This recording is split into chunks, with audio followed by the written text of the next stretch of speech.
Classes, let's have another look at bow ties. Now, you guys that came to class yesterday, we got some things cleared away on this, but some of you look to be like you're still struggling a little bit. Now, here's what I want you to remember, guys. This is the same rules as we've been doing. It doesn't matter if it is a 2-in-1 triangle, what we've called, or two separate triangles, and we're trying to find X or whatever, okay? This is all the same stuff. It just looks different. They've drawn it different. It makes it look a little more confusing, okay? But here's the thing. I think you should still do what we've been doing. Trace the first triangle. Here are the two numbers associated with that triangle. Well, there's your first ratio. Now, from there, all you have to do, guys, is figure out what are the matches. Please keep in mind this rule. If we started here and drew a line through all the way for the base of both triangles, you'll see that 12 and X are on the same line. That means they are matches, okay? They go across from each other. So the 12 and the X go across from each other. The 10 and the 15 are matches. They go across from each other, okay? So here's what we're going to do. 12 times 15 equals 180. That means this side needs to equal 180. So I do 180 divided by 10, and that is 18, okay? It's the same thing over and over. This is how you do every single problem. Let's have a look at another one. All right, this one would be one that I missed back in the day, and I'm just going to tell you why. I didn't know the rules. I was much younger, but I didn't know all the rules, and I would have assumed that this 3 and this X are matches. No, they're not. Okay, and I'm going to show you why.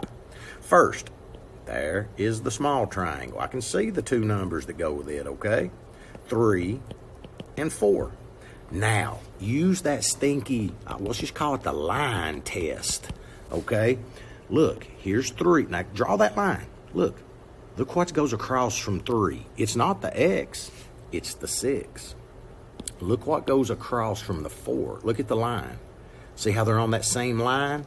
That means they're matches and they go across from each other, okay? Now you cross, multiply, and divide. Some of you are forgetting to do that step. Well, you're not going to get it right. 6 times 4 is 24. Then some of you are saying that's the answer. No. Now I got to divide. 24 divided by the only number left, 3. That's 8. That's the answer. This side is 8, okay? Let's look at one more. Now, it doesn't matter when you're using a calculator. I can make these numbers huge because all you're going to be doing is punching them into the calculator. Same thing over and over, guys. Look, there's the first triangle. 50 over 40. Doesn't matter which number's on top. What matters is that the matches are set up across from each other. Now, do that little thing. Look here. There's the line. Look what's on that same line. 40 and 60. They go across from each other. That means the 50 and the X are matches. Now watch this. I'm going to do 60 times 50.